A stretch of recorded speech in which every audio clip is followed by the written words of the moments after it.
ejecución del servicio. Perdón. No. Sí. También el artículo 30 bis se determina, en el artículo 30 bis se determina que en las facturas debe figurar las eventuales deudas que tiene el consumidor usuario del servicio. Las ausencias de constancia de deudas son interpretadas en contra del prestador. O sea, si no existen ausencias de constancia de deudas, después no puede reclamar el prestador, se presupone que no se adeuda. Y después el artículo 31 establece que en los casos de consumo excesivo, que es un concepto un poco complejo al que, digamos, que escapa esta charla, si nos vamos a alargar mucho, pero el consumo excesivo básicamente es un consumo que excede el 75% del promedio, y en ese caso se presume que la facturación es excesiva y el consumidor puede pagar el consumo promedio. El promedio se determina distinto para cada servicio. Hay que leer y analizar la norma, que está, digamos, reitero, es un poco compleja, pero esto es una presunción legal.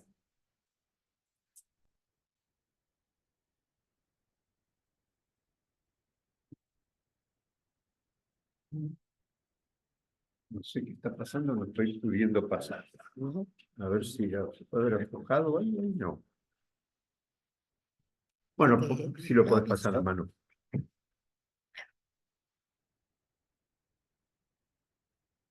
Sí, ahora el octavo. No hay otra. ¿No hay más? No. Ah, bueno, algo ha pasado. Algo ha pasado. Bueno, A ver. va a ser sin las diapositivas. Son las últimas. Bueno, no sé qué sucedió, pero lo voy a explicar sin las diapositivas. La ley además establece en materia de prueba. ¿Puede ser ahí? No sé, a ver. Sí, ahí está. Genial. Ahí está. Bueno, el artículo 53 establece algunas normas en materia de prueba. Lo primero, existe una obligación de contribución probatoria. O sea, acá en las relaciones de consumo, el prestador o el proveedor debe proveer todos los elementos de prueba que obren en su poder. Está obligado a proveerlo conforme a las características del bien o servicio. Es decir, se puede obligar al prestador a que acompañe sus constancias. Esto es especialmente importante, por ejemplo, en relaciones financieras, ¿no? Donde es posible requerir ciertas cosas que, sin lugar a dudas, conforme a las características del servicio, tienen que obrar en su poder. Por ejemplo, circunstancias que tienen que ver con una cuenta de ahorro, con una tarjeta, o sea, todo aquello que está en poder del proveedor, conforme a las características del bien o servicio, debe ser presentado por el proveedor. Si no lo hace, precisamente en los casos en que estos medios de prueba solamente están en poder del proveedor, ¿qué va a suceder? Se va a suponer que ese proveedor lo que está intentando es exculparse, ¿sí? Entonces va a generar una presunción muy grave en su contra. Seguimos.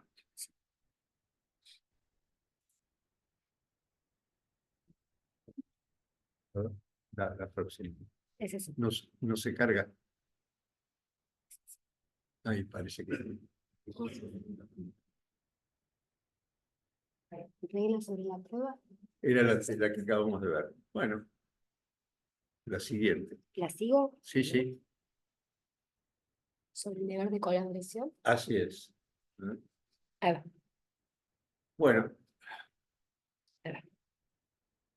No es, digamos, no es suficiente con lo que habíamos dicho antes, sino que además ese artículo 53, en el tercer párrafo del artículo 53 de la ley 24240, el proveedor debe prestar la colaboración necesaria para el esclarecimiento de la cuestión debatida en juicio.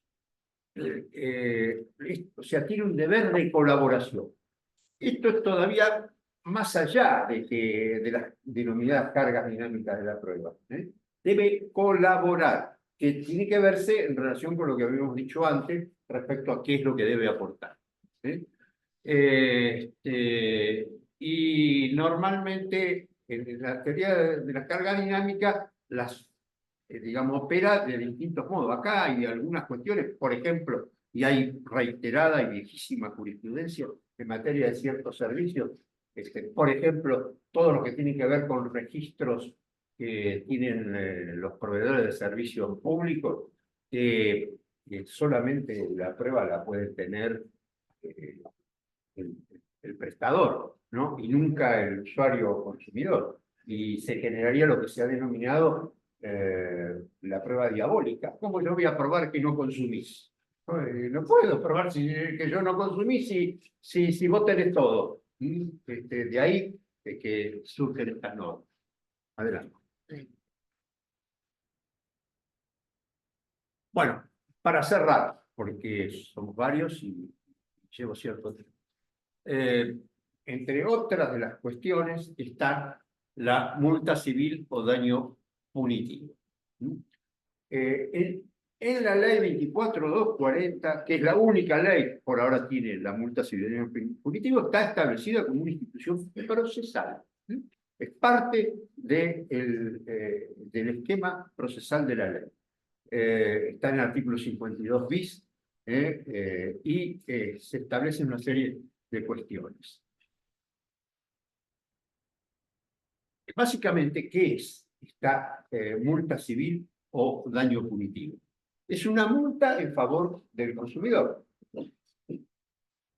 impuesta al proveedor que no cumpla con sus obligaciones legales o contractuales, así la define la ley, y procede a instancia de parte y se gradúa en función de la gravedad del hecho y circunstancia del caso. Ahora lo voy a explicar un poquito más. Esto de que es una multa en favor del consumidor, bueno, ha sido fruto de una enorme discusión. Esta institución ha sido cuestionada muchísimo. Uno de los argumentos supuestamente más originales y más estúpidos ha sido que es una institución ajena a nuestro derecho, ¿no? Por ejemplo. Y algunos juristas destacados dijeron que es una institución ajena a nuestro derecho.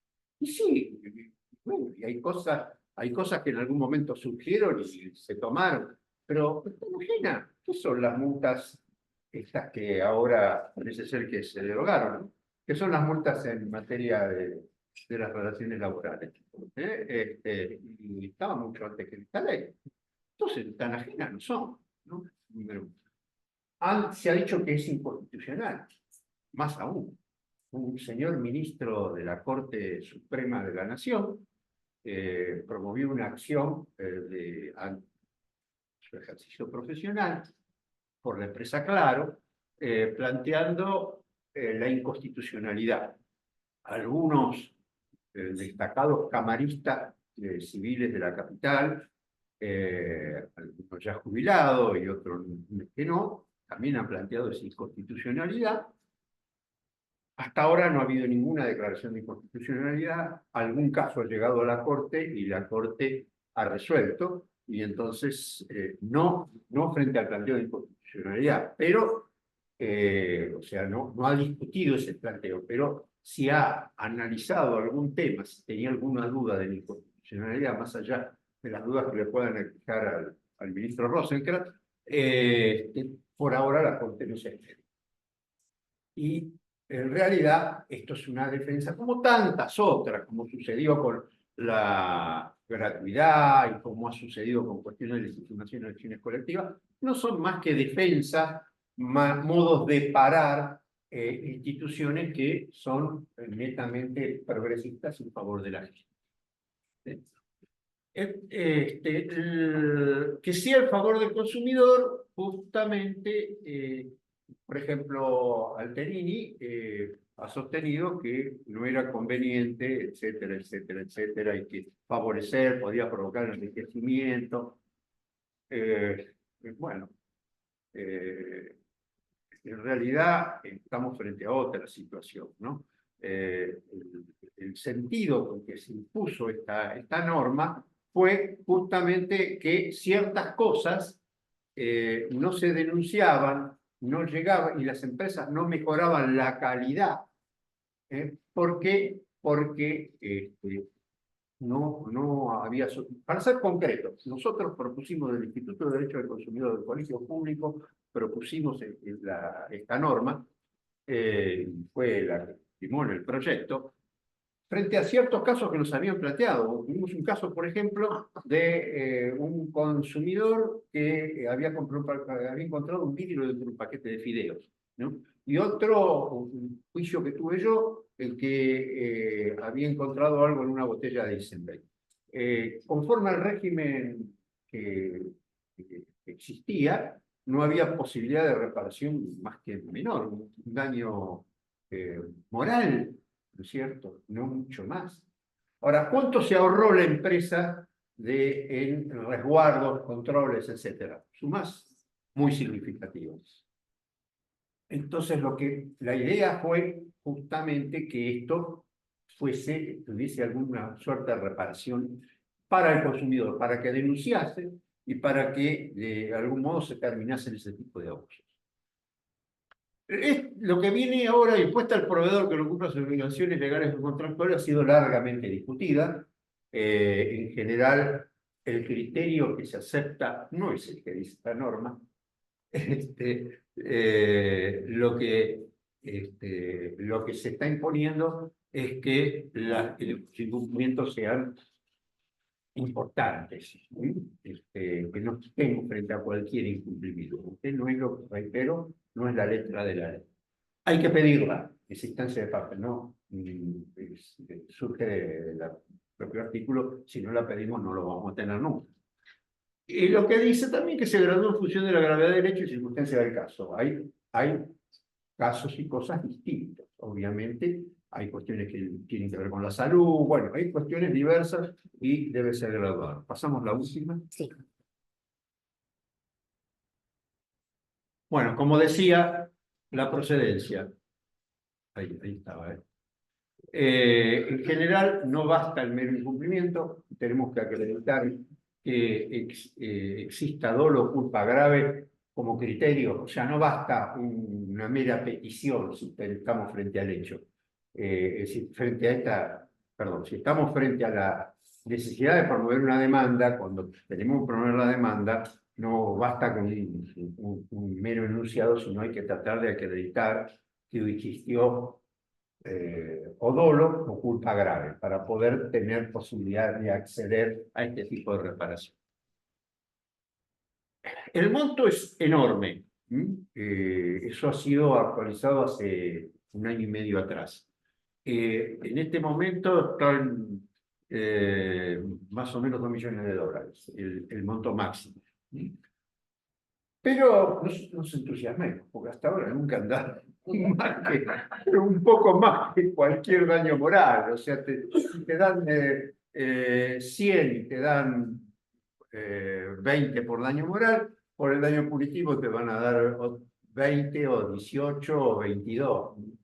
Más o menos eso. Pero como todo, es cuestión de nuestro accionar, de insistir. Los tribunales no lo hacían lugar, ahora lo están haciendo lugar.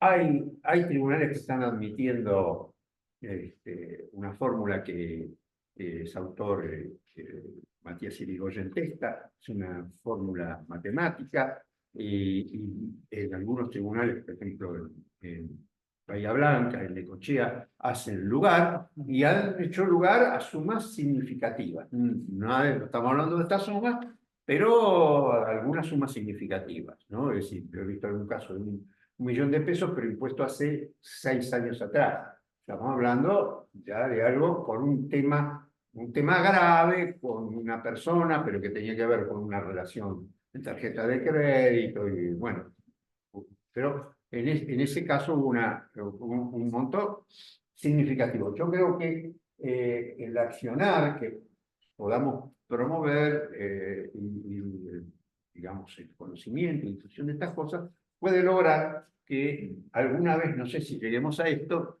pero podamos tener montos mayores. Para tener una idea, hubo un caso, Estados Unidos hace muchísimos años que se aplica esto, hubo un caso, hace esto como 15 años atrás, que se dijo que la Corte Suprema había decidido imponer estándares más rigurosos respecto a los montos en materia de daño punitivo. Y fue un caso de un repintado de un BMW que había sido vendido como 0 kilómetros, que el Tribunal del Estado había dado una multa de varios millones de dólares por vender, y la redujo a algo así como $800.000 por vender un auto repintado. Así que pensemos con el criterio de la Corte de Estados Unidos, algunos de los casos que tenemos nosotros, a qué podría ser acreedor. Mira, allá hace muchos años que esto no es solo que es una sociedad más rica, sino hace muchos años que esto rige y funciona. Bueno, esperemos que pronto acá también siga funcionando. Bueno, siguen mis colegas.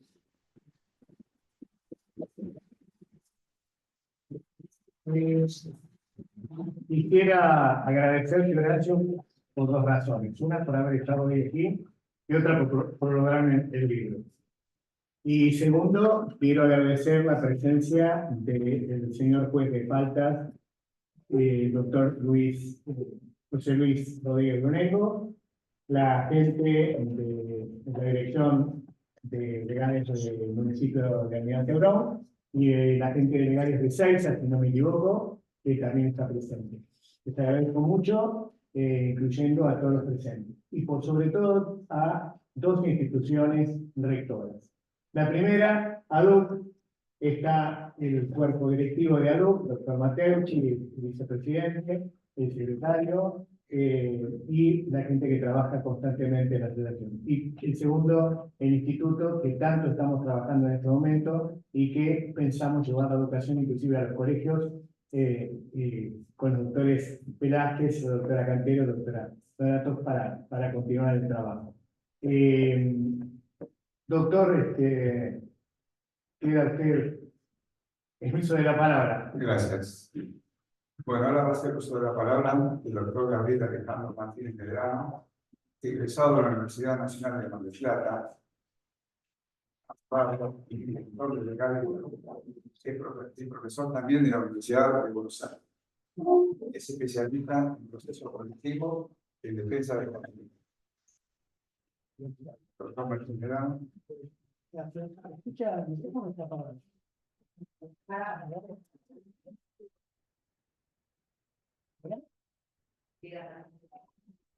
Hola.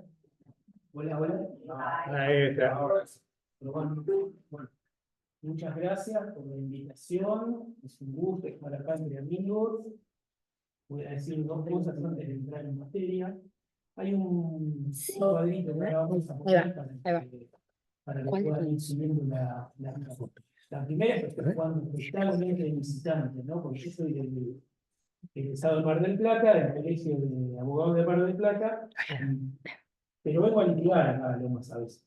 Y es un gusto estar acá, invitado, es la segunda vez que vengo a hablar de algo, pero no es la segunda vez que vengo al colegio por una cuestión de trabajar. Perdón. Sí. Omití, porque es director de legales de la Asociación de Defensa. Sí, soy un abogado más de adulto. Bueno, estamos acá. Lo segundo que voy a decir, voy a hablar un poco del libro, porque estamos acá para presentar el libro de Osvaldo. No voy a hablar del libro, se raja, pero bueno, el tema de él, vamos a aprovechar. Hay libros que se escriben de un tirón, uno le propone un tema, le dice, bueno, escribiste un libro sobre tal tema, ha pasado hace muchos años, sobre monopolio, no sabía mucho del tema, cómo aprender y escribir. Y se nota que es un libro que uno, bueno, está organizado, busca fuentes. Y hay libros que se van formando con el tiempo. son como esas capas geológicas que se van acumulando una sobre la otra, que son los libros que provienen de la experiencia. Uno va trabajando los temas, dando clases sobre una materia, ejerciendo la profesión. Y este es un libro así, yo lo estuve viendo, lo tengo hace un mes creo, y es un libro que se nota que el autor fue incorporando el conocimiento de a poco, durante muchos años. Entonces lo va contando como un cuento, te va contando una historia que uno se va enganchando, pues se la van contando como si fuera un cuentito. Lo difícil es hacer fácil las cosas difíciles. Bueno, este libro cumple eso. Entonces, por favor, cómprenlo, además léanlo, solo comprarlo, ¿no? Y si pueden, márquenlo, como dice yo, que ahora lo voy a mostrar, pero tengo todo subrayado. Bueno, eso quería decir. Hace fácil cosas difíciles. Y es difícil escribir derecho del consumidor, algo que abarque todo el derecho del consumidor. Yo no estoy en condiciones. ¿Por qué? Porque es un derecho que es transversal a muchas materias. Se mete en distintas materias. Entonces van a ver en un libro que abarca todos los temas de derecho administrativo, de los cuales yo nunca me gustó, es una materia que rápido la pasé en la facultad, pero uno cuando se dedica a esto tiene que aprender porque tiene que pelear con las empresas de servicios públicos. Temas de derecho comercial que me apasionan, por eso voy a hablar de contratos, temas de responsabilidad civil, artículo 40, que es un poco de todo. Es difícil de guitarrear sobre todo, salvo que uno hace 20 y pico de años que está metido en estos temas, entonces los puede contar como si se tratara de una reunión de amigos. Este libro es una reunión de amigos que está brindando el conocimiento que adquirió durante muchos años de a poco para los que puedan pegar el salto y no estar 20 años, después de acá siguen avanzando. Bueno, dicho esto, yo lo que voy a hablar es de contratos, de contratos de masa, de contratos, no digo contratos de consumo, ahora vamos a definir. Cuando hablamos de uno dice, este tipo va a venir a hablar de contratos. ¿Qué hace? Pasa al escribano, lo pone ahí en escritura pública, hace un contrato de compraventa, un contrato de educación, un contrato en facultad era eso. Solamente les pido que se pongan a pensar en este momento, así para atrás, como un elemento de película, para atrás, ¿cuál fue el último contrato que ustedes celebraron en el día de hoy? Si a alguno le gusta levantar la mano, me dicen, hasta no dice. Y si son tímidos, lo voy a decir yo. El último contrato es el tipo de contrato de transporte personal. Perfecto. Yo vine en auto. Entonces, celebré 3 contratos. El contrato de peaje, 1. El contrato de parking, 2. En el colegio. Y después, en realidad, hubo una estipulación en favor del tercero, porque celebré un contrato de consumo de un café que me lo pagó basado. Con lo cual, es una estipulación de él a favor mío. Lo que quiero decir es que vivimos rodeados de contratos, todos los días de contratos. Entonces, lo que yo voy a hablar es de esos contratos. Los contratos que no son los contratos que nos sentamos, qué sé yo, uno está pensando en comprar una casa y entraba a ver qué pasa. Piensa, 20 millones. Incluso comprar una computadora antes era más, ahora la pide con el Estado Libre. Pero hace unos años, bueno, gusta modelo, un auto también es una crisis familiar, que si le gusta este, el otro, mira y compara. Estos son los contratos que pasan rápido, que son los contratos donde están generalmente los consumidores involucrados. Entonces yo voy a hablar de 3 normas, o de 2 normas y básicamente de 2 partes de una norma. Se las voy a decir y después las vamos a tratar de acomodar como quien acomoda los caramelos en el frasco, que es el cuadro que tengo acá. ¿Sí? Tratar de acomodar un poco como una cosa. Vamos a hablar del Código Civil y Comercial, de 2 partes del Código Civil y Comercial, que parecería que una de las leyes, esto dicen 2 veces lo mismo. No se entiende. Primero, ¿por qué? Y segundo, ¿qué quieren decir? Estoy hablando del 984 en adelante, del Código Civil y Comercial, que se llaman los contratos celebrados por adhesión a cláusulas generales predispuestas. Y después voy a hablar del artículo 1117 en adelante, que son los contratos de consumo. ¿Sí? Y también del artículo 37 de los términos abusivos y cláusulas ineficaces en materia de consumo, que eso es la ley 24240. Entonces, ¿por qué el Código Civil Comercial tiene dos partes lo mismo? Es lo mismo. El ley 1117 habla de una situación, la ley 988 de lo mismo.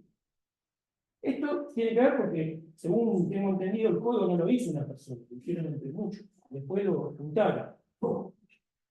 Entonces, cuando uno se enfrenta a este tema del control de cláusulas, hay dos escuelas, provienen de dos lugares diferentes. Uno habla en alemán y el otro habla en francés. Presentan donde tiene una norma. Y uno tiene que trabajar con eso, el intérprete, el juez, el abogado. ¿Por qué digo que uno habla en alemán y otro habla en francés? Porque es real, es así. Hay dos sistemas de control de cláusulas en la legislación. Uno es un sistema objetivo, que proviene de la ley alemana, de cláusulas generales.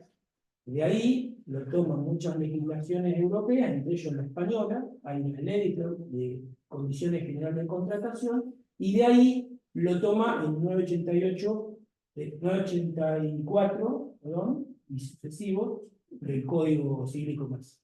Y después hay otra escuela, que es la escuela subjetiva. Esta primera es la escuela objetiva, mira el contrato. Y después está la escuela subjetiva, que es la francesa. No voy a decir el código de la consumación porque no sé nada. Pero es el código de consumidor francés, que no mira el contrato, sino que mira la parte del contrato, que mira el sujeto protegido, que es el consumidor. Entonces, hay otra regulación. Es otra regulación. Entonces, hay países que empezaron con una, como Alemania, y países que empezaron con otra, como en Francia. En Europa, fueron por el lado francés. Entonces, hay una directiva, que ahora la tengo por acá anotada, que habla de los contratos de los consumidores y establece determinadas reglas. ¿Qué hicimos nosotros? Los españoles, bueno, ahora cuando entren en un tipo de control lo vamos a hacer. Nosotros mezclamos, tenemos las dos con un reenvío que no se entiende muy bien. Los consumidores están menos protegidos que los empresarios. Ahora lo vamos a ver. Entonces yo voy a tratar de acomodar estas tres normas. ¿Sí? Hay dos tipos de contratos. Basarnos en el libro, él trata el tema en el capítulo 7.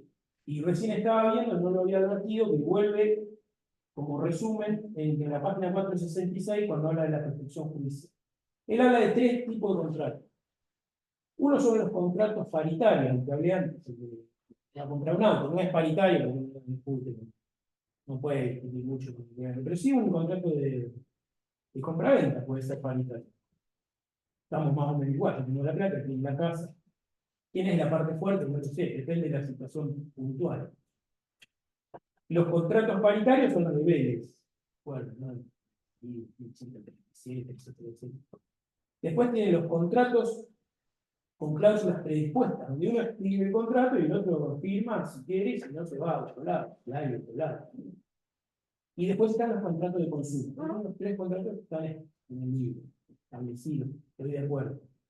No voy a hablar del contrato de Vélez, ¿no? Olvidémoslo. Pero sí de estos otros dos tipos de contratos.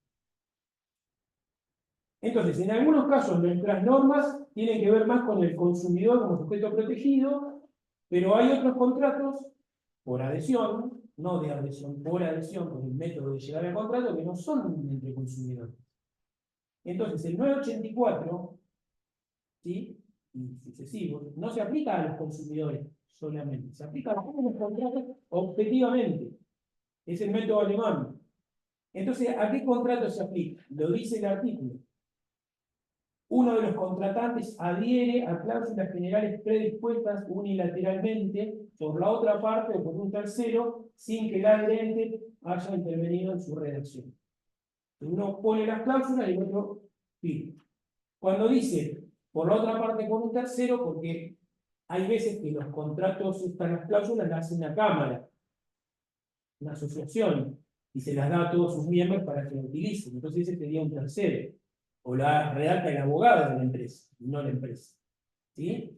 Eso es lo que quiere decir. Entonces, objetivamente son los contratos formularios, todo el mundo los tiene en la cabeza. Y puede ir desde una tarjeta de crédito hasta la parte de atrás del ticket de una entrada de tiqueteo. Está redactado y tu contrato. ¿Sí? Pero acá a veces no interviene un consumidor.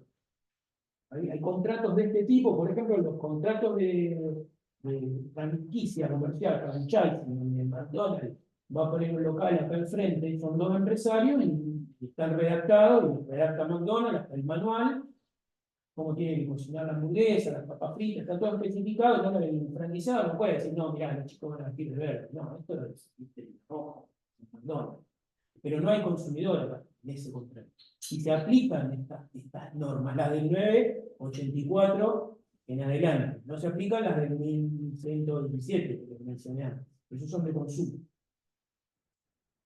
Y después hay otros contratos que los firman una de las partes, que es un consumidor, y pueden no necesariamente estar redactados. No necesariamente. Entonces, en el 1100, bueno, tendría que ver filosofía y los derechos, ahí no hay números.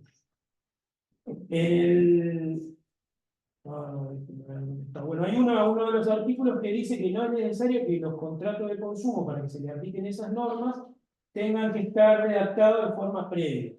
¿Sí? Puede ser que lo hacen en el momento. Entonces no es un contrato con cláusula predispuesta. Porque es una previsión subjetiva. Entonces, los alemanes, acuérdense, de Blair contra los de Blanco, los alemanes contra los franceses. Por eso ustedes van a decir, pero no entiendo cómo acá el código me dice que se protege si las cláusulas están predispuestas, pero acá me dice que se protege si las cláusulas están predispuestas. Una es una protección subjetiva a la persona, al consumidor, y la otra es una protección subjetiva que viene por la forma en que se llegó a la contratación. A través de uno que puso la cláusula y el otro que puso el gancho. ¿Sí? ¿Cuáles son las reglas? Ahora las vamos a juntar y vamos a tratar de hacer una teoría general de esto, de cómo se controlan ese cuadro. Lo primero que hay que controlar es, por eso esto es derecho español o derecho europeo, que hablan de control de inclusión o de incorporación. ¿Está la cláusula dentro del contrato o no existe? Primer cuestión. Entonces, lo primero que hay que ver son cuestiones casi de diría formales. Ni siquiera leer lo que dice la cláusula, el sentido. Ver cuestiones de costadito, cómo está vestido. Primero, plasmación documental. Eso quiere decir, tengo un machetito por acá. Por ejemplo, en determinados contratos, como por ejemplo los contratos bancarios, 1380 del Código Civil y Comercial, 1386 contratos bancarios con consumidores, que quiere decir que hay dos tipos de contratos bancarios. La parte general, que son todos los contratos. La parte de los contratos bancarios con consumidores, 1386. Los dos dicen que tienen que estar por escrito. Es una especie de volver a la forma que tenían los romanos, pero en este caso una forma para proteger a una de las partes. ¿Sí? Si estamos hablando de cláusulas predispuestas por adhesión, generalmente hay forma escrita. Si no, no existirían las cláusulas predispuestas. Por eso plasmación documental. El segundo, tiene que haber una aceptación del adherente. Acá estamos en contratos de adhesión. Tiene que haber una aceptación.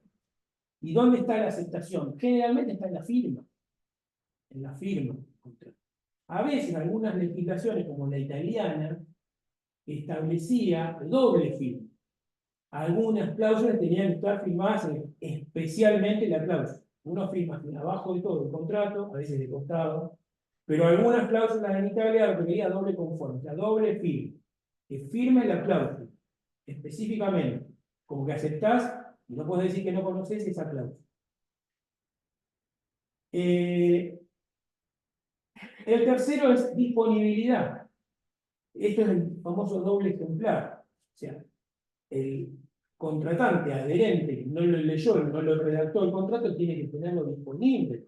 Por lo menos llevárselo a su casa. Hacia la información. No estamos hablando ni siquiera de derecho al consumidor, estamos hablando de poder dar dos empresas.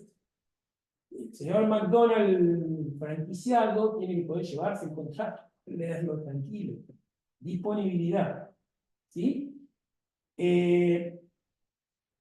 Y después hay dos cuestiones que tienen que ver con la forma en que están redactadas las cláusulas. Y acá, yo ahora, si quieren, lo podemos ir a los artículos. Usted cuando lo lea, ¿qué dice? ¿Qué quiere decir el artículo? Bueno, lo metemos dentro del cuadro. Las cláusulas tienen que ser legibles o perceptibles. ¿Qué quiere decir legible o perceptible? Lo puedo ver, el tamaño de la letra, el fondo, ¿ves? Está en un verde agua sobre fondo amarillo, no se le ve, no se ve. ¿Ves? Es una cuestión objetiva, esto no se ve. Hay reglamentaciones que establecen un tamaño de letra específico, un determinado resaltado de algunas condiciones, eso se da mucho en el derecho bancario, en la norma del Banco Central, pero hay reglamentaciones. Pero acá estamos dando más cuestiones generales, tienen que ser perceptibles por la vista. Por leer. Si lo tengo en la parte de atrás de un ticket que tiene una letra minúscula, después viene con una lupa así gigante y dice, no, ve que se lee, no, tiene que ser perceptible por alguien promedio. Y yo no los veo ustedes. Tampoco soy el sujeto perfecto como para poner de ejemplo en este tipo de percepción. Con estos anteojos sí. Si no lo leo ni siquiera con anteojos, no los puedo percibir.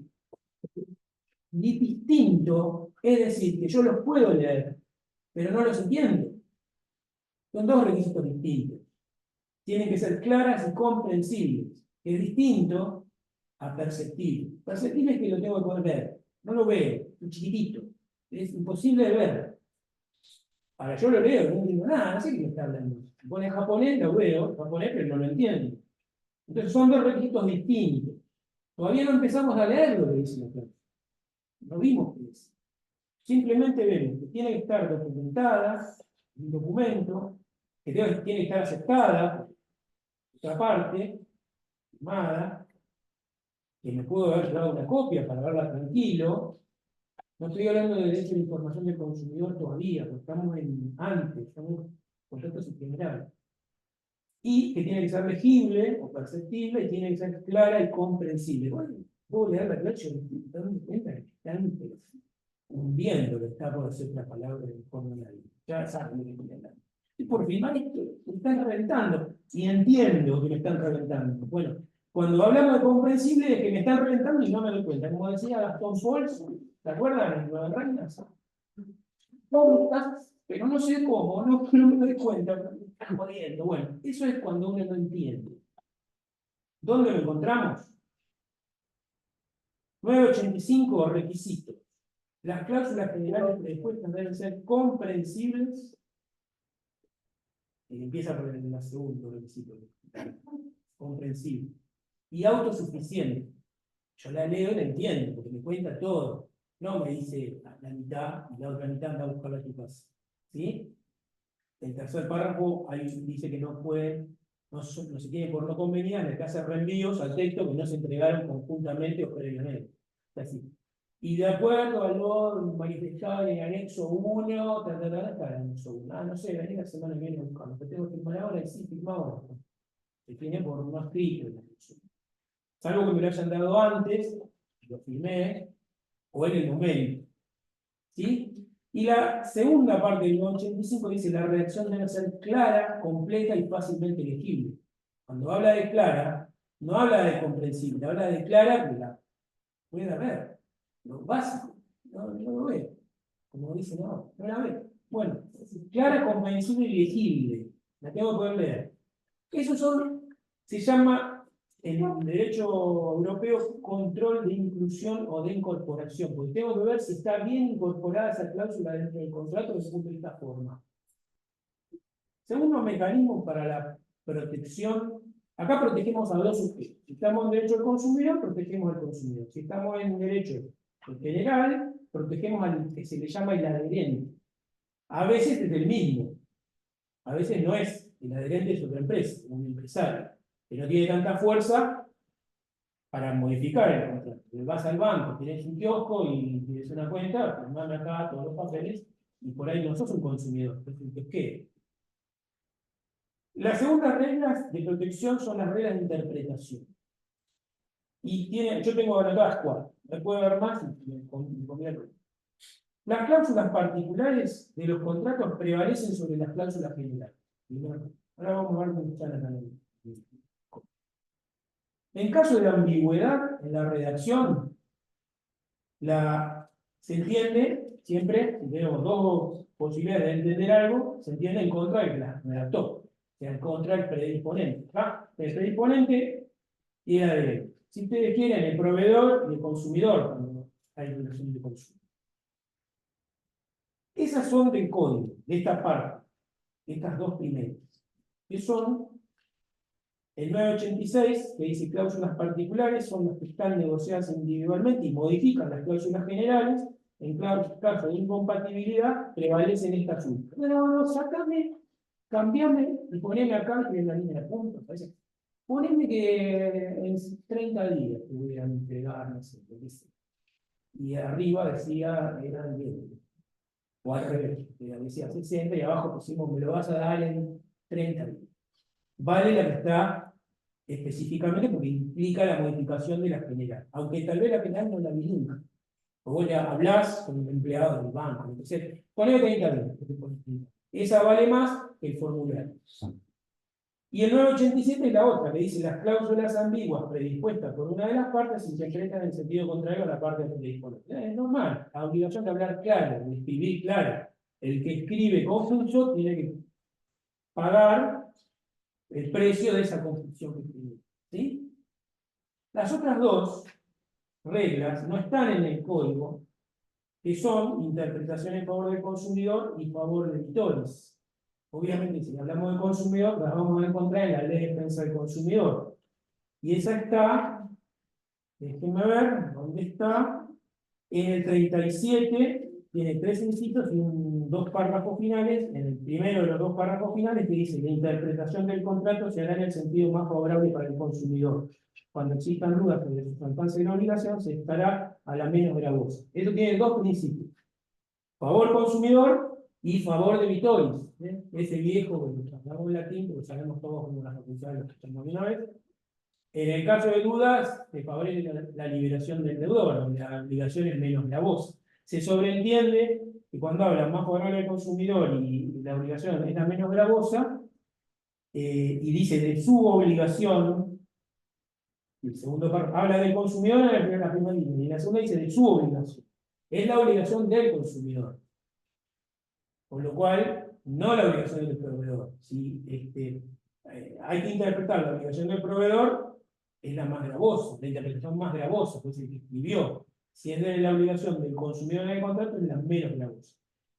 Bueno, entiendo que, como son 2 normas distintas, cuando hay que hacer el diálogo de fuentes, nunca entendí bien qué quiere decir, pero cuando uno quiere interpretar estas 2 normas juntas, prevalece la del consumidor por sobre la del Código Civil, porque lo dice en el artículo 3 de la... En realidad no prevalece la norma del consumidor, prevalece la interpretación más favorable al consumidor en la situación en concreto. ¿Esa? Es lo que sería la solución, ¿sí? Acuérdense que los contratos de consumo no necesariamente son predispuestos o de adhesión o por adhesión, ¿sí? Que puede ser redactado en el momento. Una compraventa de una propiedad nueva, un plan de vivienda, si lo hacen en el momento, o una hipoteca con un banco que, como está en escritura, supuestamente te la redactan en la escribanía, que en realidad le tienen el modelo de escribano y salen las cláusulas como chorizo, pero uno no puede decir, no, contrato predispuesto. No, eso es lo escribano. Ahí veremos si eso no es de adhesión al contrato en función de que la redacción de un tercero que hablé al principio. Hay que buscar la solución. Hasta acá no vimos si la cláusula era buena o mala para disponible. Solamente vimos cómo se incorporan y cómo se interpretan. Y ahora nos metemos en el segundo tipo de control. Cuando yo les hablaba de los alemanes y los franceses, y que España tomó las 2 normas, yo pensé como, a veces, bueno, se incorporan derechos extranjeros, y dice, bueno, ¿cómo es? ¿Cómo funciona? En España, la primera ley que hubo fue la ley, entre comillas, alemana, que fue la ley de condiciones generales de contratación, que solamente servía para efectuar el control de incorporación, o sea, lo que hablé hasta acá. ¿Sí? Pero no para interpretar el sentido que tienen las cláusulas. La ley de condiciones generales de contratación española no permite, con esa ley, entrar a controlar el contenido de la cláusula. En España, solo tenían esta protección. Entonces no podían entrar a mirar si la cláusula era abusiva o no era abusiva. Hasta que dicta la ley de defensa del consumidor y después se transforma en el bloqueo estricto respondido de la ley de defensa del consumidor del usuario, que establece el poder entrar al contrato y ver si es justa o no justa la cláusula. Acá no hablamos de eso, hablamos de las formas. Pero ¿qué problema tienen los españoles? Que como lo tienen en una ley de defensa del consumidor, no pueden controlar la justicia o la abusividad de cláusulas entre empresarios. El McDonald's, el kiosquero que va al banco, no pueden. Porque un método subjetivo, que es el francés, que mira al sujeto consumidor y controla contenido, y otra es el sistema objetivo, que tiene en cuenta la redacción del contrato y la forma en que se anudó el contrato, pero no controla contenido, controla solo las formas. ¿Nosotros qué tenemos? En esto estamos mejor que los españoles, porque nosotros tenemos los dos sistemas estos, pero tenemos un pase de uno hacia el otro. Tenemos en el 1100, en el 1117,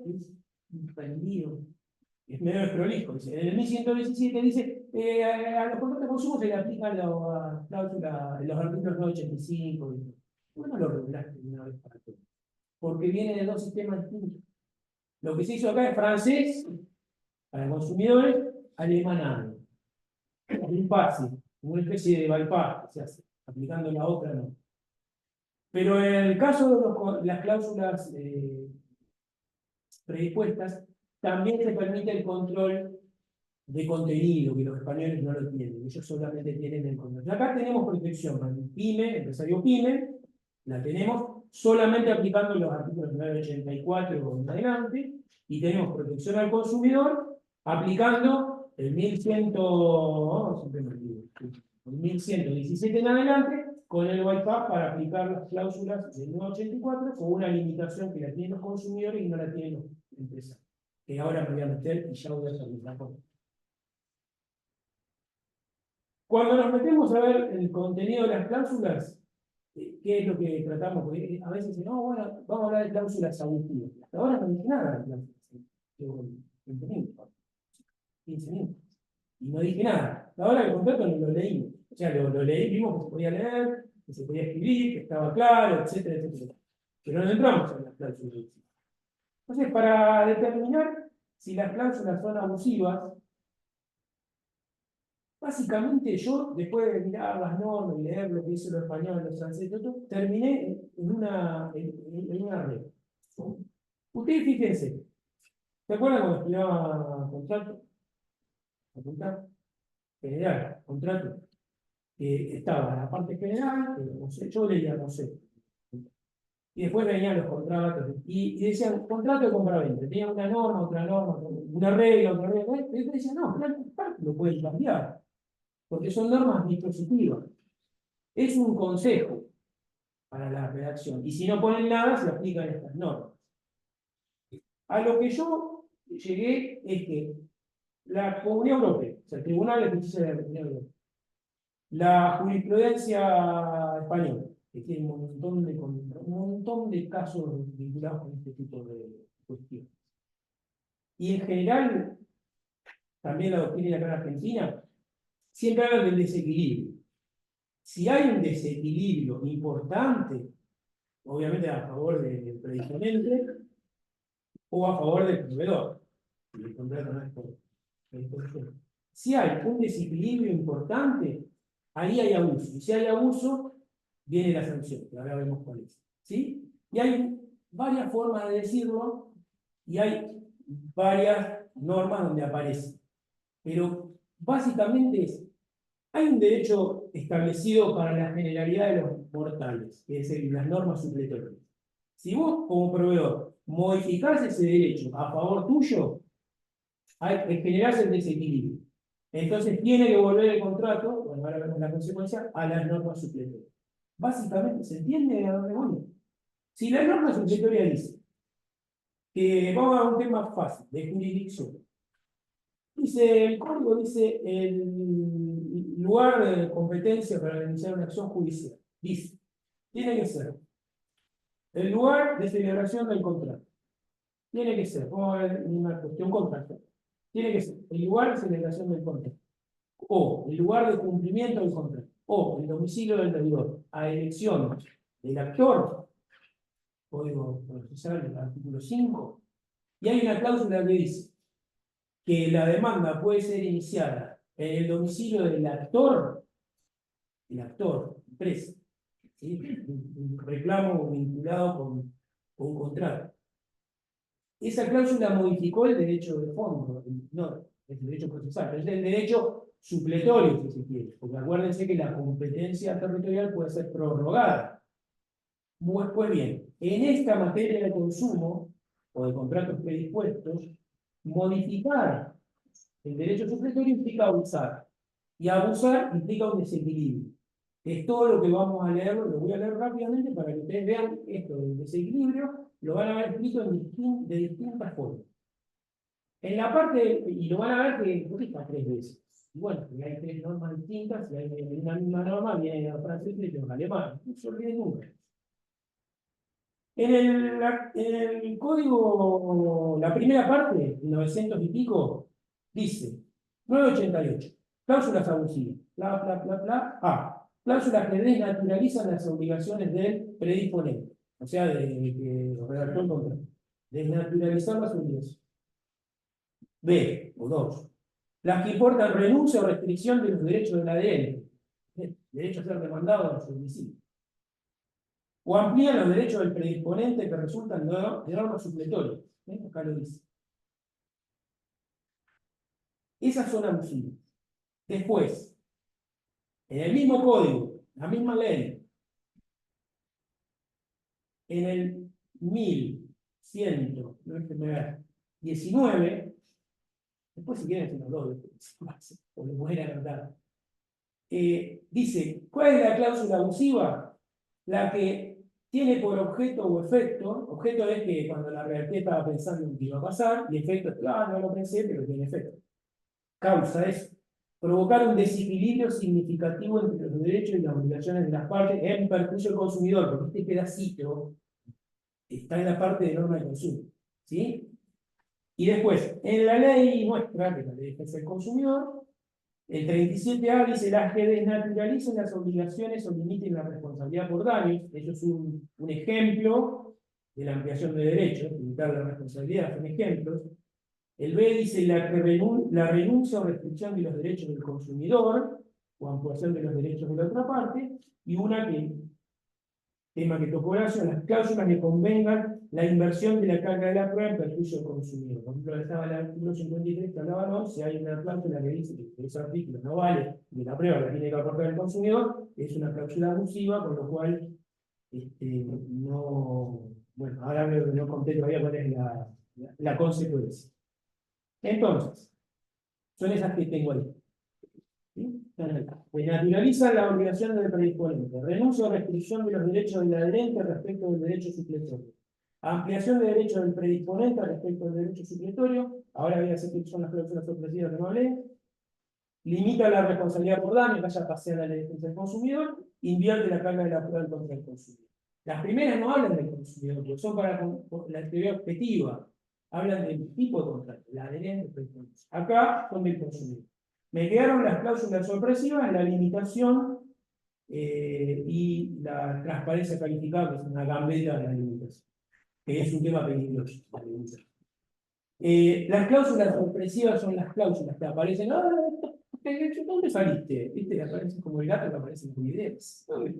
Son las cláusulas que no tienen nada que ver con el objeto del contrato. Y aparecen. Básicamente es eso, de definiciones. Básicamente yo estoy haciendo un contrato bancario y me aparece un seguro médico en una cláusula. Y me empiezan a cobrar un seguro médico. Yo no sabía que tenía un seguro médico. Lo he visto en tarjetas de crédito digamos, de bajos ingresos que les ponía seguro médico en Punta del Este. Una locura, tenían que pagar. Esas son las cláusulas sorpresivas y es un tipo de abusividad. Muy importante porque es muy peligroso.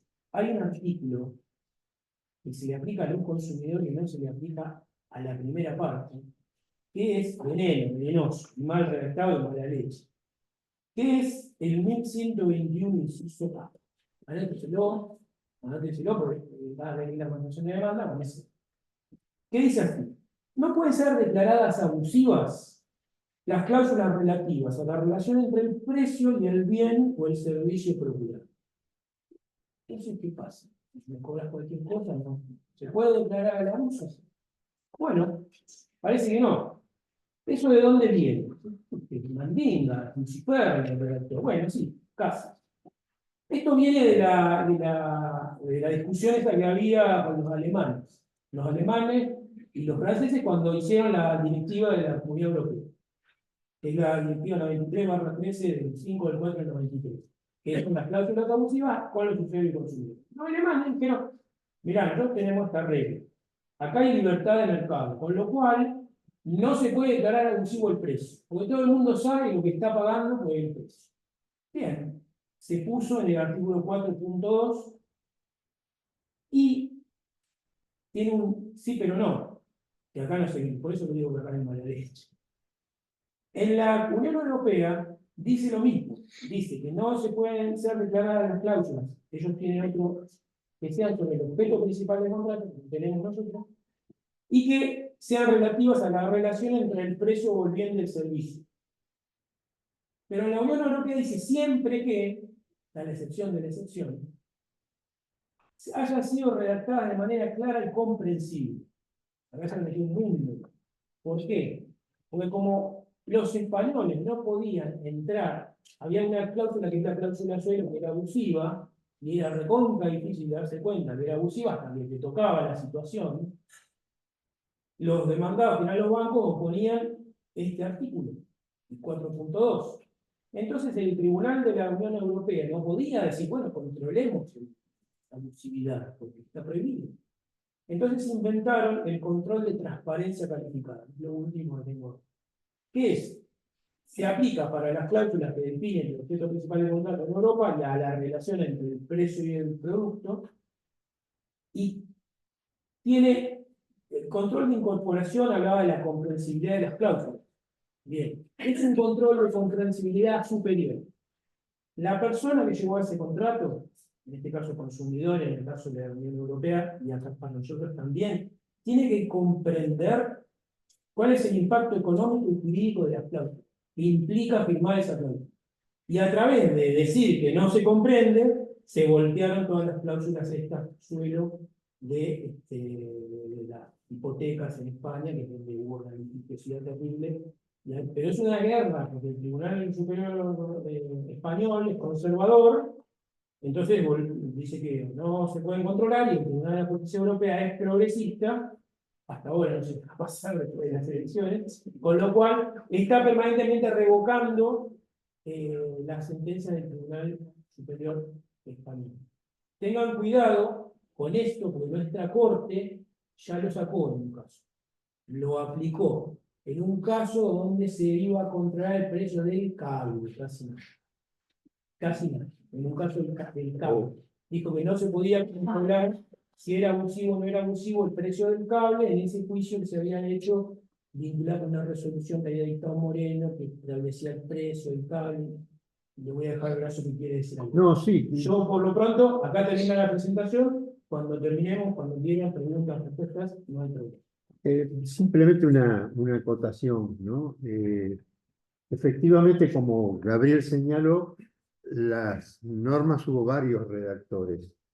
Y uno de los redactores de esa parte es un especialista en seguros, además de ser especialista en consumidor. Y cuando se redactó, había una enorme cantidad de juicios de seguros que ahora están en la Corte para resolverse y tienen que ver con eso. El código comentado que está publicado en, voy a decir quién es y no voy a decir quién. En el código comentado que está en internet, en el Ministerio de Justicia, ese señor ¿verdad? Que comenta.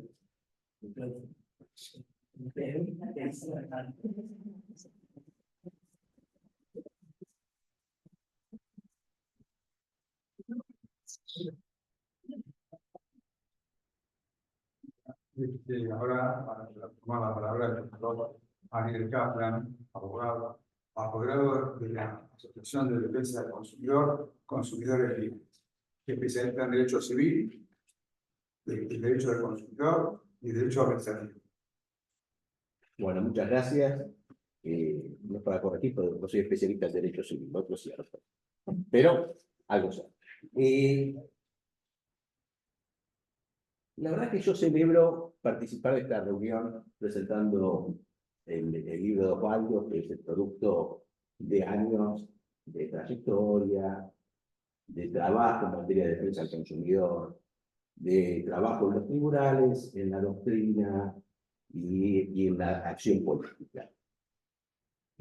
Celebro también especialmente que esto se haga en el Colegio de Abogados, porque el derecho, y con la presencia, por supuesto, de colegas y de algunos funcionarios de algunos municipios, porque el derecho no es una cuestión anquilosada, sino que es una materia viva, que se va modificando de distintas maneras, y de la acción de los abogados, de las asociaciones, depende el rumbo que el derecho va teniendo. Se decía en un libro que yo siempre cito de la lucha del derecho de Guillermo, el prólogo, que no era de Guillermo, el prólogo, que cada vez que nace un derecho, muere una injusticia. Pero una injusticia que muchos defendían con muchísimo aliento. No se dice en ese prólogo, ni en el libro de la lucha por el derecho, qué pasa cuando muere un derecho. Pareciera ser que se instaura una injusticia. Y esto viene a cuento de que estamos viviendo un momento de cambio. Entonces me parece importante, ya que somos hombres y mujeres de derecho, es ver qué causa puede tener dentro de nuestro marco constitucional los cambios en materia de derecho del consumidor. Porque los cambios en materia de consumo, como en materia de cualquier cuestión legislativa, tienen que estar adecuados a la Constitución Nacional, que también puede ser modificada, pero requiere un procedimiento particular. Mientras no se modifique, habrá que estar a la Constitución que tenemos, que tiene incorporado los pactos de los derechos humanos. Y esta Constitución dice en su artículo 75, inciso 23, el artículo 75 es el artículo que fija las atribuciones del Poder Legislativo. Y ya la Corte dijo en el caso Maruba que las atribuciones de un poder no son meras facultades, son facultades y un deber a la vez. De modo que cada poder no solo tiene la facultad de, sino la obligación de actuar de una determinada manera. Y el inciso 23 que habla sobre las atribuciones del legislativo y que se aplica también obviamente al ejecutivo cuando se adjudica supuestamente excepcionalmente facultades legislativas, dice que es atribución, es decir, que es un deber legislar, y ahora estoy leyendo textualmente el inciso 23 del artículo 75, legislar y promover medidas de acción positiva que garanticen la igualdad real de oportunidades y de trato y el pleno goce de ejercicio de los derechos reconocidos por la Constitución Nacional, por los tratados internacionales vigentes sobre derechos humanos, en particular respecto de los niños, las mujeres, los ancianos y las personas con discapacidad. Es decir, que este inciso instaura algo que tenemos que tener muy presente en estos momentos, que es la progresividad y no regresividad de los derechos humanos y de los derechos del consumidor. Porque los derechos del consumidor y el derecho a la protección que tienen los consumidores es un derecho constitucional que surge del artículo 42 de la Constitución Nacional. De modo que no puede haber legislación que retrotraiga en forma regresiva que anule derechos otorgados.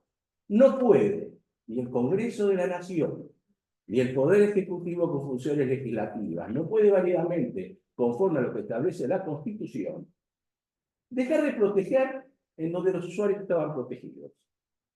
Quitar un derecho donde los usuarios lo tenían. Eso es inconstitucional. Pero esto no es la mera lectura de la Constitución, sino que la Corte Suprema lo tiene dicho en forma reiterada. Vamos a un caso, nomás para no repetir 80 veces lo mismo, ¿no? Porque se repite. Dice en el caso Milone, la Corte Suprema, que por el mandato del artículo 75, inciso 23, que es este que hablamos, norma que paralelamente asienta el principio de no regresión en materia de derechos fundamentales. Así lo preceptúa también, dice la Corte, el principio de progresividad asentado en el artículo 2.1 del Pacto Internacional de Derechos Económicos, Sociales y Culturales, en concordancia con el artículo 11, inciso 1, por el que los Estados han reconocido el derecho de toda persona a una mejora continua de sus condiciones de existencia. Eso lo dijo la Corte, interpretando el artículo 75, inciso 23 de la Constitución Nacional. Digo que es algo que tenemos que tener presente porque no toda modificación del derecho es posible en nuestro marco constitucional. No pueden haber modificaciones regresivas. No se puede empeorar en materia de consumo la situación de los consumidores en tanto son sujetos que tienen una protección constitucional específica. Y más aún en materia de salud, que es donde está en juego la vida, que es el primero de los derechos, porque sin vida no hay ningún derecho posible. Dicho esto, quería un poco analizar la irrupción del DNU 70/2023 de diciembre del año pasado y su incidencia en materia de consumo.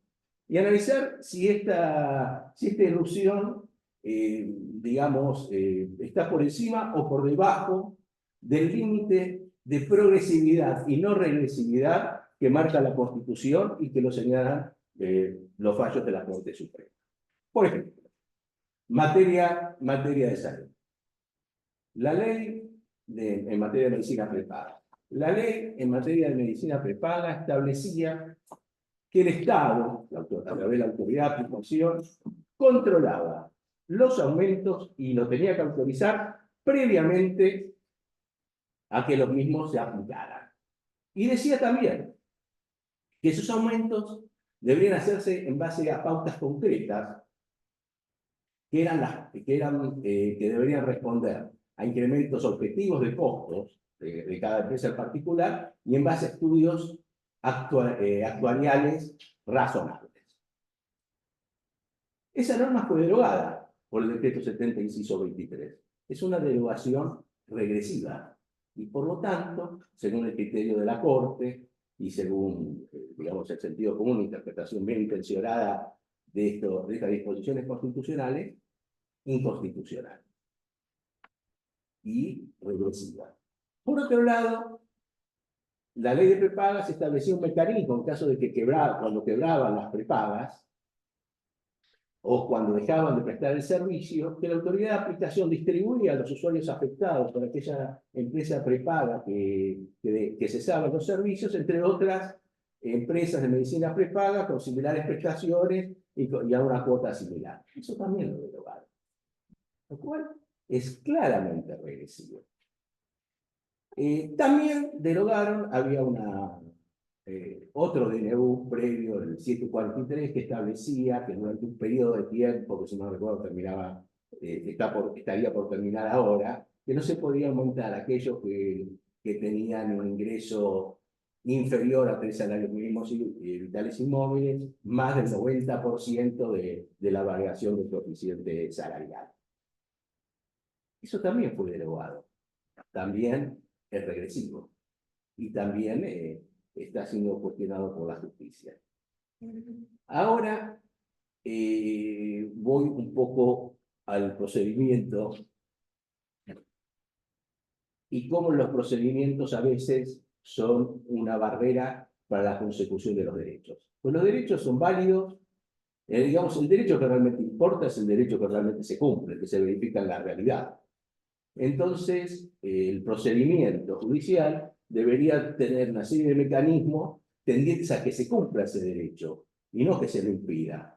O, lo que es lo mismo, se lo postergue indefinidamente o durante un tiempo más que prolongado. Lo cual también, obviamente, va en contra de otro pacto internacional, como es la Convención Interamericana de Derechos Humanos, cuyo artículo 8 habla que todos tienen derecho a una resolución de de sus planteos en un plazo razonable, no en cualquier plazo. Y realmente, por ejemplo, en materia de salud es un buen caso de cómo el procedimiento, o por cuestiones procesales, se ha impedido que los derechos se hagan efectivos. Porque a través de una cuestión de erradicación, lo que ha dado por resultado, es un poquito largo contarlo, me parece que más o menos todos lo conocemos, lo que ha dado por resultado es que ningún juez expida, que no haya cautelares, o que haya muy pocas, y que unas se superpongan por las otras, y que muchos juicios estén paralizados, y que algunos jueces, por ejemplo, le digan a actores que ejercieron su derecho su acción en forma individual, si se adhieren o no se adhieren a una acción colectiva, dicen así, iniciada por la Superintendencia de Salud, que no inició una acción colectiva, sino que inició una acción individual, supuestamente en interés de los usuarios con los que tenía que regular. Es decir, y mientras tanto, hay múltiples cautelares sin resolver, con el viejo truco, la vieja excusa de la competencia y la erradicación. Digo esto, y lo digo aquí en el Colegio de Abogados, porque depende de los abogados que son operadores del derecho, que esto se supere y que se siga, y que no nos desalentemos y que sigamos bregando. Porque realmente la progresividad es algo que está consagrado en la Constitución y que depende de la acción concreta de cada uno de nosotros que esto se haga efectivo. Porque si no, vamos a estar tolerando y consintiendo una regresividad de carácter inconstitucional. Lo mismo se puede decir, ya que estábamos con el DNU, que era el tema que yo quería abordar, como la irrupción del DNU, la irrupción regresiva e inconstitucional del DNU en los derechos del consumidor. Le podríamos poner el título de estas reflexiones. En materia de tarjetas de crédito, quita el límite que había para los intereses punitorios. Un límite que se calculaba en base a una tasa que el mismo banco o institución financiera ponía. Eso es regresivo, donde se permite poner un límite, se permite libremente superar ese límite cuando antes estaba prohibido. Derogan la prohibición de recargos fijos en caso de mora, con lo cual abren la puerta a que los límites puestos en la misma ley y que siguen vigentes en materia de intereses moratorios sean violados a través de multas fijas con montos fijos. Eso también es regresivo. Eso es algo que todavía los tribunales, hasta donde yo sé, no llegó, pero cuando empiecen estos cargos fijos, es un tema que los abogados debemos tener presente, pues es algo que es cuestionable por inconstitucional y por regresivo. Es eso, son estas las reflexiones que quería simplemente dejar, junto con una exhortación a la acción de cada uno de nosotros, una acción para que no nos roben el derecho y que el derecho consagrado en la Constitución se vea ratificado en la realidad concreta y cotidiana de todos nosotros. Muchas gracias.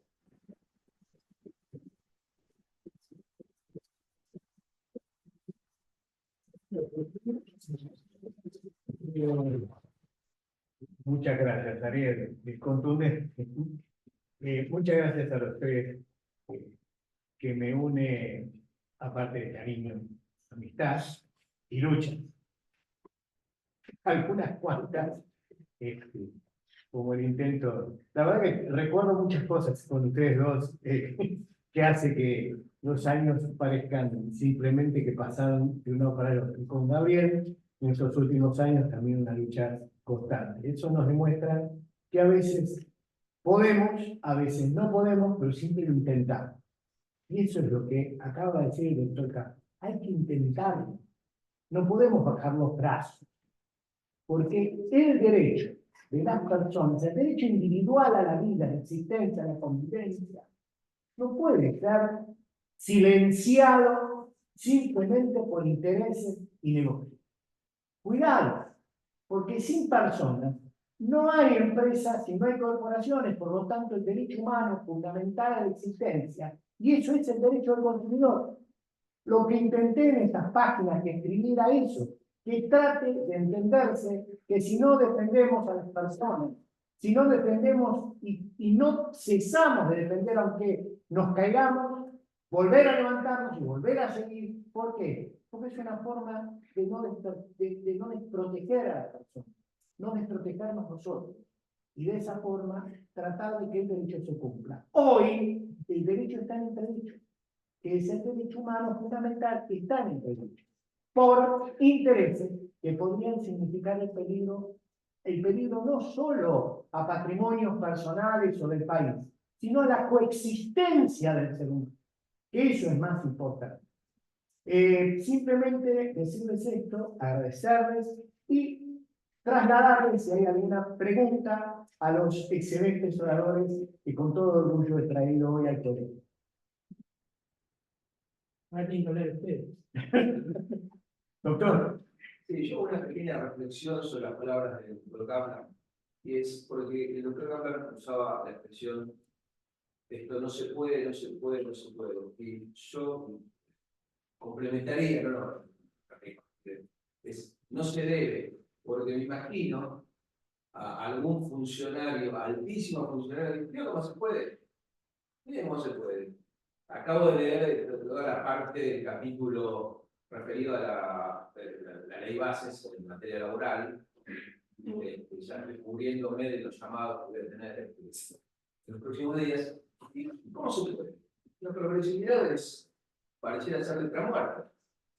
Por eso, entonces, a veces digo, todo se puede si no bregamos desde nuestro lugar, de cada uno de nuestra posición, accionando judicialmente. Nada más, una pequeña reflexión. Interesante, doctor. ¿Sí? ¿Alguna más? ¿Alguna consulta? ¿Alguna pregunta? Bueno. Una cosa que quiero decir de lo que dijo Ariel, no lo voy a contradecir, lo voy a complementar. Bueno, entonces no estoy de acuerdo. No, de la tarjeta de crédito, yo les dije que me encantan los pases de inversión. Trampas del DNU, trampas. Pues tienen que buscar las trampas y sacar. Los intereses que dijo Ariel son los compensatorios y los punitorios, son dos tipos de intereses.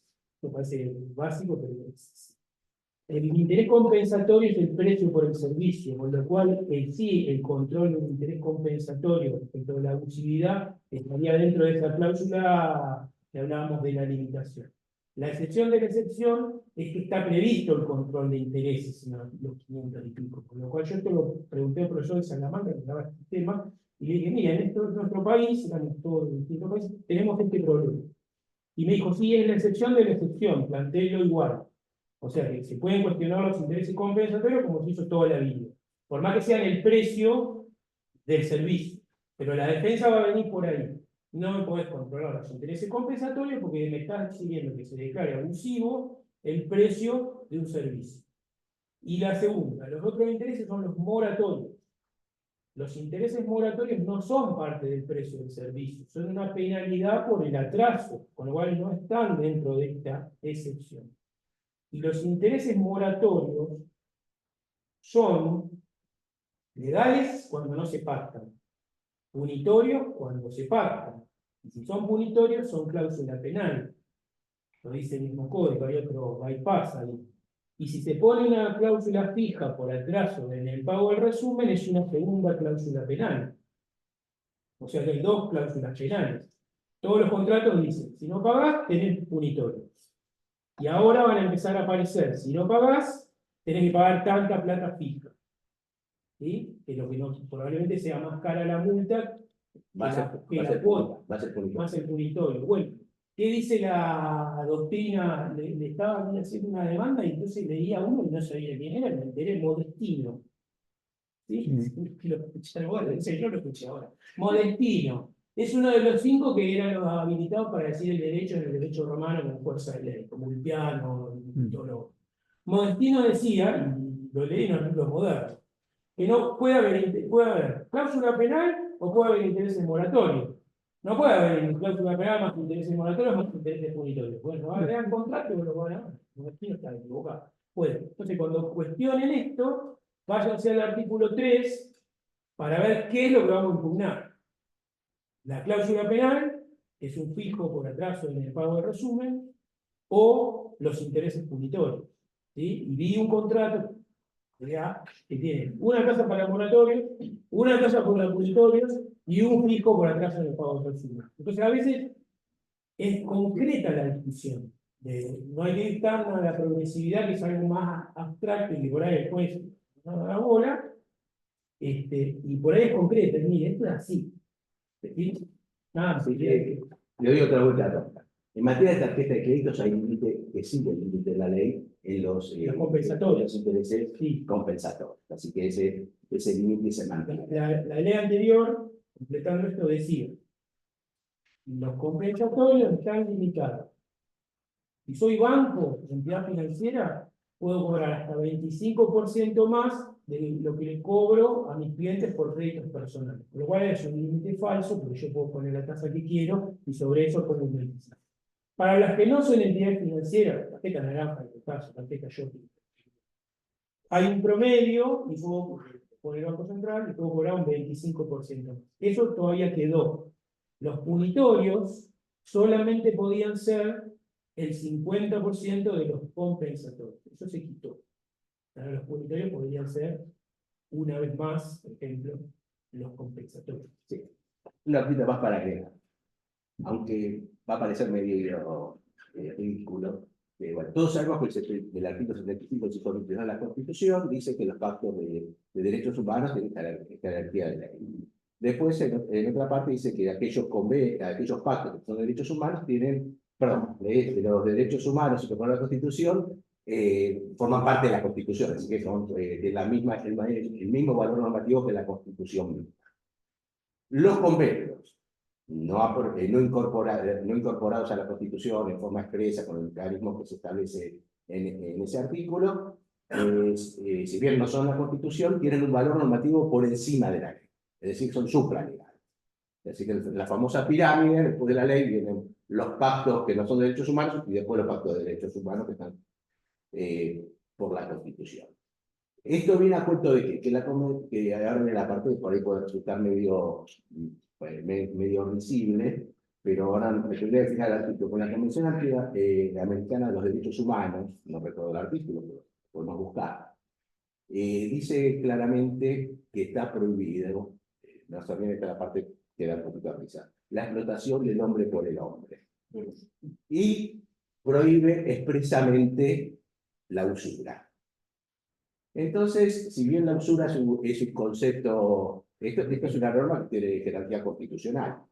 Si bien la usura es un concepto subjetivo, los tribunales en la Argentina se han pronunciado muchas veces y validando cláusulas por la usura. Aparte, siguen teniendo los jueces la facultad de modificar, morigerar los intereses, penalidades, etc. Así que por vía del tema de la usura, sobre todo cuando te aplican una penalidad por un día de demora, y al ser fija es un porcentaje infernal, se puede plantear invocando la Convención Americana de los Derechos Humanos, que está violando la prohibición de la usura. ¿Alguna pregunta, alguna duda, algo que quieran comentar o preguntar? Se despiertan y se van. Bueno, muchísimas gracias.